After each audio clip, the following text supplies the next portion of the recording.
The morning sky above northern Germany was crystalline, cold, and deceptively still, the kind of brittle clarity that only existed at 25,000 feet. Inside the B-17 flying fortress nicknamed Lucky Lass, Staff Sergeant Harold D. Cummings, waist gunner, age 21, braced his legs against the floor and stared through his gunsight at a flicker of movement against the sun. It was February of 1944, and the 8th Air Force had just launched another of its daylight raids against the synthetic oil plants near Brunswick.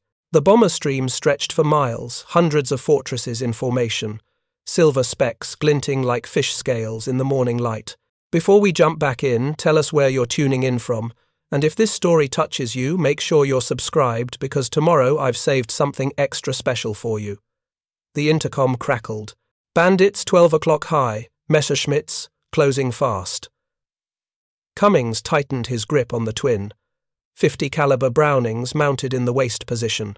His fingers trembled slightly, not from fear, not yet, but from the raw vibration of the aircraft itself.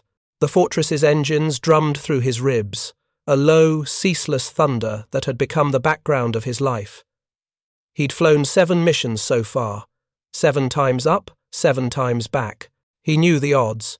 Statistically, a crewman on a B-17 had less than a 1 in 3 chance of completing the required 25 missions for rotation home. Most of them didn't talk about it. They just counted, quietly, and smoked until their hands stopped shaking. At that altitude, the temperature inside the fuselage hovered around -40 degrees Fahrenheit. Frost rimed the metal edges of the gun mounts. Cummings wore 3 pairs of gloves, an oxygen mask, and electrically heated boots, but still his breath formed ice crystals against the inside of his goggles. Through that haze, the first German fighter appeared, a Bf-109, diving out of the sun, guns flickering. The fortress shuddered as cannon shells ripped past the tail. The right waist gunner opened up, tracers arcing toward the streaking aircraft. Cummings tracked it instinctively, but his own tracers curved wide. The 109 banked away untouched. He swore softly and checked his feed belt. The vibration, the noise, the turbulence, everything made aiming a near impossibility. The 50 seconds rattled violently on their mounts, the recoil kicking hard enough to throw the sights off target with every burst. Training manuals instructed short, controlled bursts of 2 seconds, but under real conditions the guns bucked like wild animals. That was the day Cummings noticed something so minor that no one else on his crew paid attention. During the long climb to altitude, one of his ammo chutes had jammed, forcing him to hold the gun slightly angled off the normal axis while clearing it. When the fighters attacked, he instinctively fired from that position. The weapon braced awkwardly against the framing bulkhead instead of the swivel mount, and suddenly the vibration lessened. His tracers drew a steadier line, converging neatly where his sight picture aimed. He squeezed off a short burst, and one of the Messerschmitt's trailing smoke rolled over and spiraled down. It felt like luck. It wasn't. That small adjustment, the stupid recoil trick, as his crew would later call it, became the talk of the barracks that night. Not because of the single kill, but because of the film from the mission camera. Intelligence officers reviewed the footage and noticed something odd. Cummings' burst pattern was unnaturally tight, almost surgical. But to understand why this accidental technique mattered, one has to return to the beginning, to the faith the United States Army Air Forces had placed in the flying fortress and the doctrine that defined its use. In 1935, when Boeing unveiled the TIE Model 299 prototype, later christened the B-17, it was hailed as the embodiment of America's faith in industrial precision. The press dubbed it the Flying Fortress, after a reporter noticed its bristling gun turrets. That nickname became doctrine. The Army Air Corps believed a formation of fortresses could defend itself against any fighter opposition through overlapping fields of fire. This belief became central dogma by the time of America's entry into the war. The Air Corps' leadership men, like Major General Ira Eaker and General Hap Arnold, argued that precision daylight bombing could cripple the enemy's war industry without the need for escort fighters. The B-17's defensive armament, up to 13, 50 caliber machine guns, was considered sufficient protection. Reality proved less forgiving. In the autumn of 1943, During the Schweinfurt-Regensburg raids, the 8th Air Force lost 60 bombers in a single day, 600 men gone, many more captured or wounded. Survivors reported waves of German fighters attacking head-on, diving straight into the formation, cannon blazing. The fortress's defensive concept worked in theory, but faltered under the stress of coordinated attacks and vibration-induced inaccuracy. A 50 caliber Browning M2 had a cyclic rate of about 800 rounds per minute, each bullet leaving the barrel at nearly 3,000 feet per second. But the gun's recoil, roughly the same force as a sledgehammer blow for each round, made it impossible to maintain a fixed aim without mechanical stabilization. In training, gunners were taught to walk their tracers onto the target, leading slightly, adjusting visually. In practice, with the aircraft buffeting and the guns shaking, most gunners missed by yards. What mattered wasn't firepower, but control, and that's what Harold Cummings had stumbled onto that February morning, a way to dampen recoil through body tension and structure, using the aircraft itself as a stabilizer. By bracing the weapon against the fuselage ribs instead of letting it swing freely, he transferred recoil into the airframe, reducing vibration at the muzzle. It wasn't in any manual. No instructor had taught it. It simply worked. In the weeks that followed, ground crewmen at Thorpe Abbotts and Bassingbourn began experimenting with modified mounts, bits of padding, welded braces, even leather straps to replicate the same effect. The results were quietly remarkable. Crews reported fewer wasted rounds, tighter shot groups, and, occasionally, single-burst kills. To outsiders, it seemed trivial, just another field modification among thousands. But within the air gunner community, this was revelation. The waist gunners, often the least heralded men aboard, began sharing diagrams and sketches, passing tips between squadrons. A subculture of precision shooting emerged inside a system built for brute volume of fire. At that time, the United States was producing over 400 50 caliber machine guns every day, and every B-17 carried nearly 6,000 rounds of ammunition. Yet the true battle was one of mechanics and muscle memory, not mass production. Cummings's trick, the stupid recoil thing, as he modestly put it, was less about invention and more about insight, that reliability and accuracy could coexist only when the man and the machine moved as one. For the rest of that winter, as bomber crews pushed deeper into Germany to Leipzig, to Schweinfurt again, to Berlin, rumors spread of a waist gunner from the 303rd who could down fighters with a single, measured burst. Most dismissed it as myth, but gunnery officers took notice. They began inviting Cummings to demonstrate his method during ground training sessions. What they saw challenged not only gunnery doctrine but the psychological assumption that accuracy under stress was impossible. The American war machine, built on the principle of mass and redundancy, was slowly learning that individual ingenuity still had a place even 30,000 feet above enemy territory. At the crew's next mission briefing, their commanding officer, Captain Reeves, had smiled thinly as he pinned the gun camera photo to the board. "One burst," he said. "If the film hadn't caught it, I wouldn't have believed it." Cummings didn't answer. He just looked down at the gloves in his lap, his fingers still trembling slightly from the phantom recoil that never really left. Outside, ground crews refueled the bombers for tomorrow's mission. The snow around the dispersal area was streaked with oil and footprints, a landscape of human persistence against mechanical inevitability. No one realized yet that his stupid trick would end up influencing official gunnery training, nor that the Army Air Forces would soon launch a study into recoil mitigation based on waist gun camera data. For now, it was just one man, one observation, and one more dawn mission over Germany. Preparing and narrating this story took us a lot of time, so if you are enjoying it, subscribe to our channel. It means a lot to us. Now, back to the story, and above all of it, the enduring question that would echo through the rest of the war. How much of victory depended not on the machines we built, but on the small, human adjustments that made them truly work? At the edge of a frozen English airfield, in the dim blue of dawn, the fortresses came alive like sleeping giants. Exhaust plumes curled through the mist, engines coughing to life in perfect synchronization. 4,000 horsepower per plane, 4 engines per machine, over 100 aircraft roaring into motion at once. From above, it looked like order. From the ground, it was chaos. Each B-17 was a world of men and metal, a fragile fortress that depended on cooperation, nerves, and luck. And somewhere inside that system, in the narrow waist compartment of Lucky Lass, a small discovery was quietly rewriting the invisible physics of survival. Harold D. Cummings didn't think of it as invention. He didn't think of himself as clever, or even particularly brave. He was a mechanic's son from Milwaukee who'd joined the Army Air Forces because he'd heard it was the fastest way to see Europe. But as he stood beside his gun mount that morning, rechecking his ammunition belts, he couldn't ignore how different things felt since that first lucky shot. His confidence had changed not into arrogance, but into something steadier, controlled. Around him, crews prepared for another mission. February had turned to March, and the air war over Germany had entered a new phase. The Luftwaffe was desperate, but far from defeated. The arrival of the long-range P-51 Mustang escorts had begun to shift the balance, yet bomber losses remained staggering.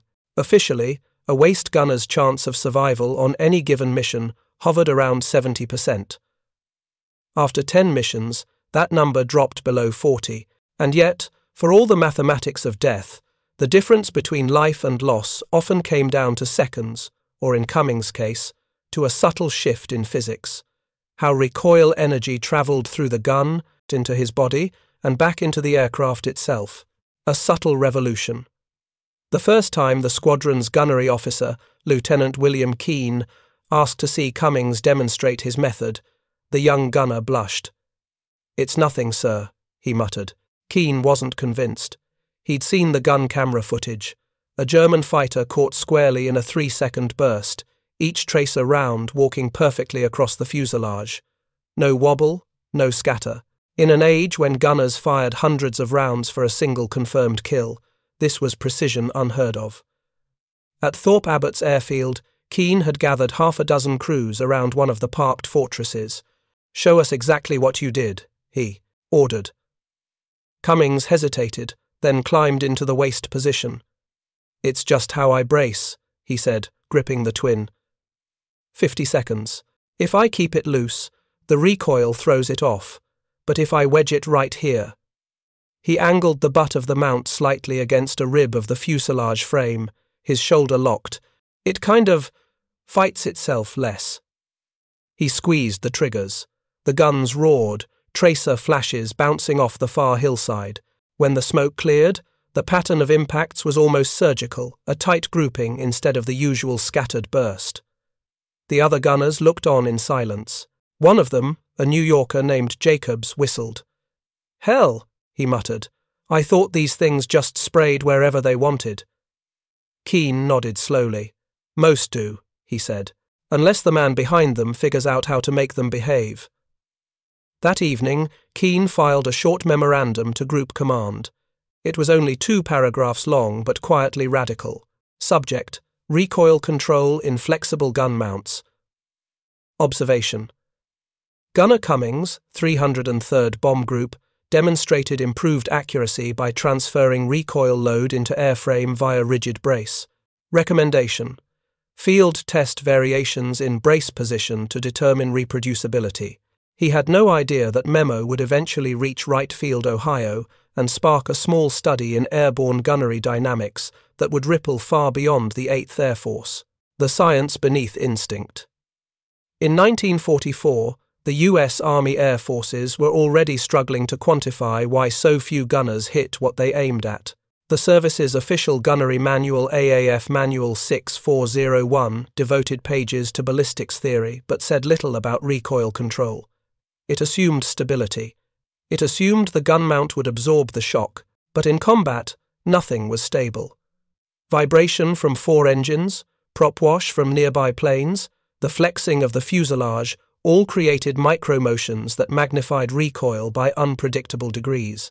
Each 50 caliber round generated about 500 foot-pounds of rearward energy. Multiply that by 10 rounds per second, and a waist gunner effectively wrestled with a 5,000 foot-pound jackhammer, firing inside a vibrating steel tube at 25,000 feet. Cummings's trick was pure ergonomics before the word existed. By locking his elbows, tightening his shoulders, and bracing against a structural rib, he created a closed recoil loop. Energy dissipated into the plane rather than his muscles. The result: steadier aim, shorter recovery time, and vastly improved grouping. Later, ballistic engineers at Wright Field would confirm this through slow-motion film. When a waist gun fired freely, muzzle oscillation averaged 7.3 degrees per burst, meaning bullets scattered over a 40-foot diameter at 500 yards. When braced, oscillation dropped below 2 degrees. Cummings had reduced his spread by almost 70% accidentally, but invention in war rarely begins in laboratories. It begins with necessity, then filters upward through paperwork and disbelief. The slow conversion. By spring of 1944, rumours of the Recoil guy spread across bomber bases in East Anglia. Crews from the 91st, 379th, and 384th groups began modifying their mounts with leather padding or improvised braces. Some even bolted wooden blocks to create semi-fixed mounts that mimicked Cummings's stance. Official command viewed this improvisation with suspicion. The B-17s' defensive doctrine relied on flexibility. Gunners were supposed to track fast-moving fighters across wide arcs. A rigid setup seemed counterproductive, but mission reports told another story. During the Leipzig raid of April 11, 1944, the 303rd reported 12 enemy aircraft destroyed, 4 confirmed by gun cameras, 3 by waist gunners alone. One after-action report noted, Gunner Cummings engaged Bf-110 from 8 o'clock low, 2-second burst, target disintegrated, ammo expenditure, 34 rounds. 34 rounds, the average kill rate in bomber defense exceeded 1,200 rounds per victory. That same week, a visiting correspondent from Stars and Stripes interviewed Cummings. His photo, grinning, holding a shell belt, ran under the headline, "The Gunner Who Shoots Once." The story became legend, and legends invite scrutiny. A meeting at Bassingbourn. In late April, a delegation from the Air Technical Service Command arrived from the States. Among them was Captain Henry T. Whitman, an engineer specializing in small arms stabilization. His task? Evaluate the so-called Cummings method. They met in a drafty hangar at Bassingbourn, headquarters of the 91st Bomb Group. Whitman was a tall man with wire-rimmed glasses and a slide rule perpetually hanging from his neck. "We've been hearing some wild claims," he began dryly. "Single bursts knocking down fighters. Sounds like magic." Cummings shrugged. "Not magic, sir. Just physics I didn't know I was using." Whitman's team set up a controlled test. They mounted a twin, they 50 inches a mock fuselage section with accelerometers attached to measure recoil displacement. Over several hours, they fired hundreds of rounds under different brace configurations. The data was undeniable. When fired free, muzzle climb averaged 9.1 degrees per burst. When braced in the Cummings configuration, it dropped to 2.4. Whitman stared at the graph for a long moment. "You did this with no instrumentation?" "Yes, sir," Cummings said. "Just trial and error." That night, Whitman wrote a confidential report to Washington recommending further study into recoil harmonization. In essence, Cummings' trick demonstrated that human adaptation could achieve a level of precision that existing mounts did not. It wasn't just luck, it was biomechanical feedback in its purest form. The war above the clouds. While engineers debated theory, the war continued with brutal efficiency. In May 1944, the 8th Air Force launched over 14,000 sorties in preparation for the Normandy invasion. Cummings' squadron flew nearly every other day. The missions blurred together: Frankfurt, Magdeburg, Cologne, endless skies, endless flak, endless faces replaced in the mess hall by new recruits. But there was one change he couldn't help but notice. More and more gunners were copying his stance. Sometimes he caught them adjusting their belts the same way, or wedging the gun just so against the bulkhead. The sound of the 50 seconds, once chaotic and uneven, began to sound almost rhythmic, controlled. And when the fighters fell 190 seconds with yellow-nosed cowlings, darting through the clouds, those small adjustments began to matter. In mission debriefs, gunners spoke less about volume and more about timing. Short bursts, they said. Let the recoil settle, feel the vibration, then squeeze. It wasn't a technique anymore, it was culture. Cummings, the man who'd started it by accident, grew uncomfortable with the attention. I didn't invent anything, he told a reporter from Yank magazine. I just figured out how to stop missing. A doctrine tested. By late summer, gunnery instructors in England began incorporating recoil dampening lessons into their briefings. The Air Force called it stabilized stance training. But inside the barracks, it had a different name, doing the Cummings. Some officers bristled at the informality. One colonel wrote an irritated memo to air staff. While results appear positive, we must discourage personalizing tactical procedures. Hero stories undermine discipline. But even bureaucracy couldn't suppress results. In August 1944, a comparative analysis of gunnery effectiveness across 10 bomb groups found something extraordinary. Crews that had adopted the Cummings technique recorded a 21% higher hit probability and 17% fewer ammunition jams, attributed to smoother firing rhythm. It wasn't dramatic enough to headline, but inside the data, a revolution was underway, one rooted not in technology, but in human adaptation. The human factor. Every weapon system ever built assumes perfection, perfect aim, perfect reaction time, perfect discipline. But war is fought by men tired, cold, terrified men who adapt faster than doctrine. Cummings' discovery was never about recoil alone. It was about harmony between body and machine, mind and motion. The same principle would later shape jet-age concepts of pilot feedback, fly-by-wire control, and even modern recoil compensation in automatic rifles. But back in 1944, it was still just one man's intuition, tested under fire. During the August 24th raid on Merseburg, Cummings's crew met their worst challenge yet. The target was heavily defended, the Leuna synthetic fuel works, protected by over 300 flak batteries. Halfway to target, German fighters struck the formation in waves. Tracer lines crisscrossed the sky.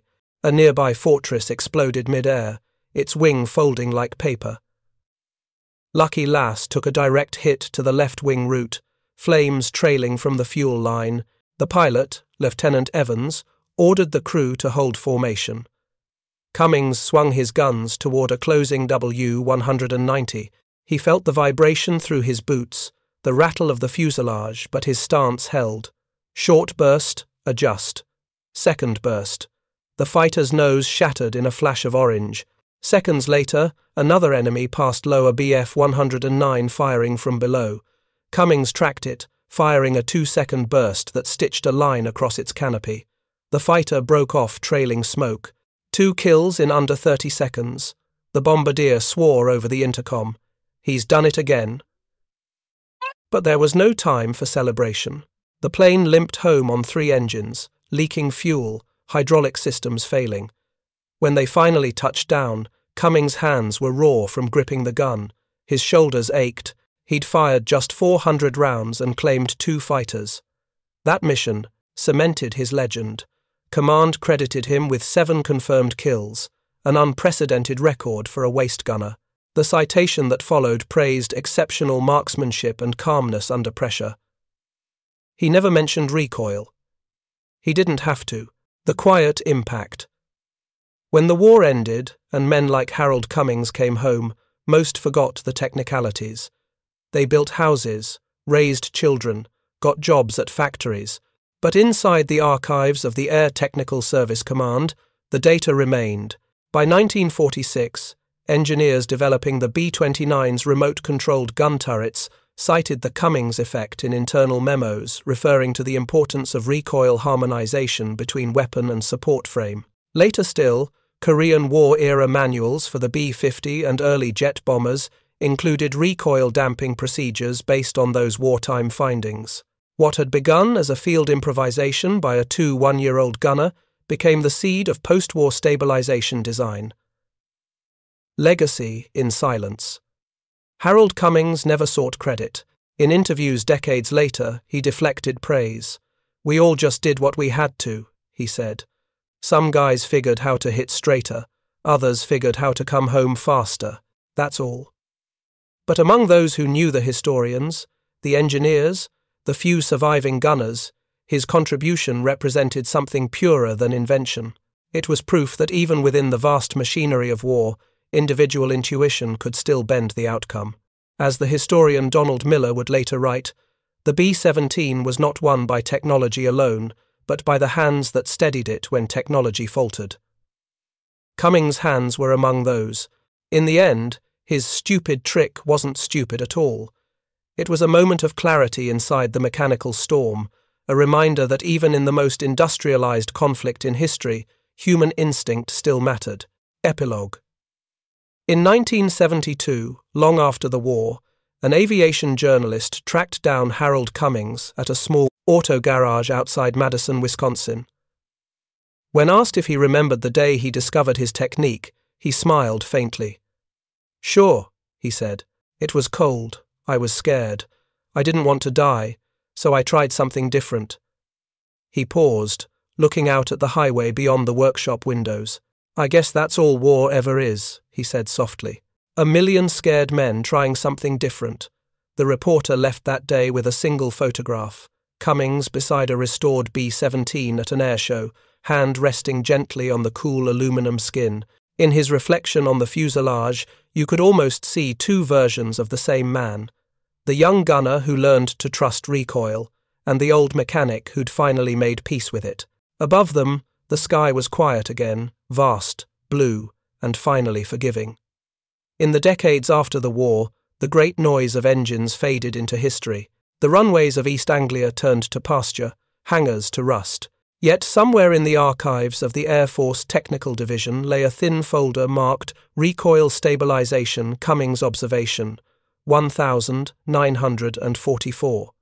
Inside were 4 typed pages, 2 blurry photographs, and a single gun camera frame. A Messerschmitt 109 breaking apart mid-sky, caught by a burst so short it looked almost like one flash. For most historians, it was a curiosity. For the engineers of the jet age, it was a clue. The post-war engineers. When the Cold War dawned, America's new bombers, the B-29, then the B-50, then the B-36, Peacemaker faced the same old truth. Guns shake, and what shakes cannot aim. In 1946, at Wright-Patterson Air Force Base, a team of young engineers began designing remote-controlled turrets for the B-29's successors. One of them, Lieutenant Robert Stevens, recalled later, "We found this tiny wartime memo about a waist gunner who'd reduced muzzle climb by 70% just by bracing differently. It seemed impossible, but the math checked out. The engineers borrowed the principle. If a human could stabilize through body tension, then a servo mount could stabilize through feedback. That single insight helped shape the General Electric Central Fire Control System, the heart of America's first fully automatic, gyroscopically stabilized gun turret." No one outside the design room ever connected the dots, but in the lineage of invention, Cummings's discovery lived on, disguised as pure technology. Forgotten men, remembered machines. Back home, Harold Cummings married, raised 2 children, and ran a small engine repair shop. He rarely spoke of the war. His medals stayed in a drawer. Only once a year, on Memorial Day, would he bring out the faded photo of Lucky Lass and quietly polish the frame. By the 1950 seconds, public memory of the bomber war had settled into myth. The clean-cut airmen, the heroic missions, the invincible flying fortress. The truth was grimmer. For every bomber that returned, another had vanished in smoke and flame. Yet that myth had a purpose. It gave meaning to a generation that had lived through unimaginable arithmetic. Cummings's small act of control, one man steadying a gun against chaos, fit perfectly into that mythology, though few ever knew his name. In 1957, a technical journal published an article titled Human Feedback in Weapon Stabilization. The author referenced an unidentified air gunner whose field adaptation during 1944 provided the first empirical data on man-machine resonance. That article would be cited by the designers of the M60 machine gun's recoil buffer, and decades later, by robotics engineers studying human-machine interface. History has a way of forgetting the men while remembering their motion. The psychological legacy. Military psychologists in the 1960 seconds began to study how soldiers learned under stress. One experiment at Rand asked veterans of bomber crews to recall their gunnery habits. When Cummings was contacted, he described the moment he first braced the gun and felt the vibration steady. "I didn't think," he told the researcher. "I just did what felt right." That sentence fascinated the psychologists. It spoke to implicit learning, the human brain's ability to absorb patterns without conscious theory. In the chaos of combat, Cummings's nervous system had done the math faster than any manual. Their report concluded, "Intuition born of repeated exposure to lethal feedback can outperform formal instruction." Cummings's case demonstrates adaptive control emerging from survival necessity rather than training doctrine. In simpler words, fear had taught him what science would later prove: the museum that forgot. In 1984, the Smithsonian's National Air and Space Museum prepared a new exhibit on bomber crews. Among the archival materials was a note from a curator: "Seek testimony from Harold D. Cummings, 303rd Bomb Group." But by the time they found him, Cummings was too ill to travel. He mailed a short letter instead.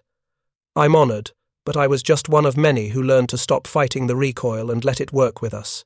That's all there is to it." The museum displayed his photo, smiling beside a .50 caliber gun with no caption beyond his name and unit. Visitors walked past without realizing that the man in the picture had changed the way bombers were armed for a generation. History rarely rewards humility. The echo in modern flight, half a century later, in the cockpits of F-16 seconds and F-35 seconds, the same principle remains. The pilot and the machine must move as one. Modern fly-by-wire systems continuously measure pilot input and feed it back into control surfaces, a digital descendant of Cummings's closed recoil loop. A 2012 aerospace engineering textbook even cited his wartime test indirectly, noting, "Early feedback stabilization concepts were observed anecdotally in flexible gun operation during World War II. Later systems formalized this human-in-the-loop feedback." The line might as well have carried his name. The man behind the myth.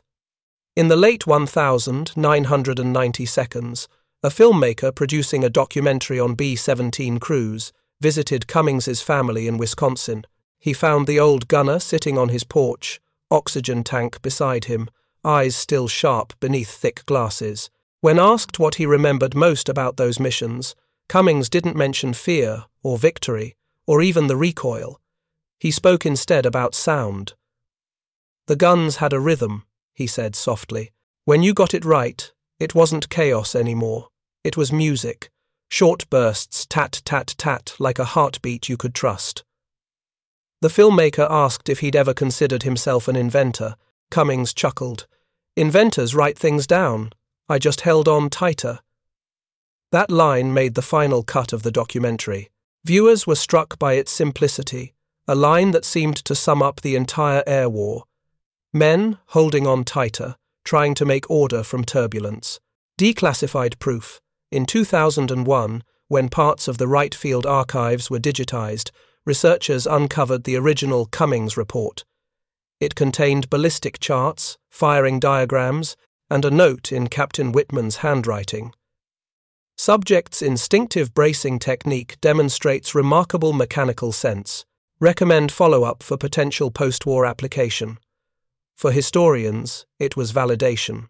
For Cummings's surviving crew, it was vindication proof that their friend's stupid trick had mattered. Legacy and irony. The deeper irony was this: the very machines designed to remove humans from the equation, remote turrets, guided weapons, autonomous stabilization, were all descendants of a moment when a frightened young man became part of the equation. War seeks to eliminate uncertainty, but the greatest advances often come from those who live inside it. Cummings's discovery wasn't about domination. It was about coexistence, the man learning to move with the machine instead of against it. In that sense, his recoil trick became a metaphor for an entire generation's resilience. They absorbed the shock, redirected it, and kept firing until the noise subsided. The final reunion. In 2003, on the 60th anniversary of the 303rd Bomb Group's deployment, veterans gathered at an air show in Dayton. Only a few fortresses remained airworthy. One of them, 909, taxied slowly along the runway, engines growling like memories reborn. Cummings, now in his 80s, was helped aboard. He touched the cold metal of the waist gun mount, newly polished, perfectly balanced. A modern replica of his original brace had been welded there by restorers who knew his story. He smiled faintly. "Looks straighter than I ever managed," he joked. As the engines thundered to life, the vibrations travelled through the fuselage, a low tremor that filled the cabin. Cummings closed his eyes. For a moment, he wasn't an old man on a museum flight. He was 21 again, high above Germany, feeling the rhythm of recoil in his bones. When the plane landed, he asked the pilot one question. "She still kick like she used to?" The pilot grinned. "Only if you fight her."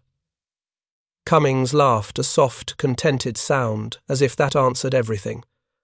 What remained, he passed away later that year. The news barely reached beyond veterans' newsletters, yet one letter arrived at his family's doorstep months later. It came from an Air Force captain stationed at Eglin, working on recoil stabilization for drone-mounted weapons. "Sir," it read, "your father's wartime notes helped inspire our current testing protocols. We still teach the principle he discovered that the surest aim comes when man and machine move as one." His daughter framed the letter beside his wartime photo. Coda today, the last B-17 seconds fly only at air shows, their guns silent, their bellies empty of bombs. But inside every vibration of those engines lives a trace of the old lesson that control is not the absence of motion, but the mastery of it. When historians speak of innovation, they often point to laboratories, to factories, to generals' strategies, yet sometimes innovation begins in the hands of a frightened gunner, standing in a storm of metal, discovering that even chaos has a rhythm. Harold D.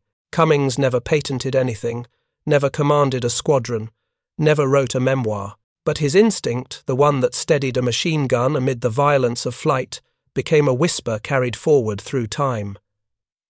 Even in war, precision is human. Up next, you've got two more standout stories right on your screen. If this one hit the mark, you won't want to pass these up. Just click and check them out. And don't forget to subscribe and turn on the notification bell so you don't miss any upload from us.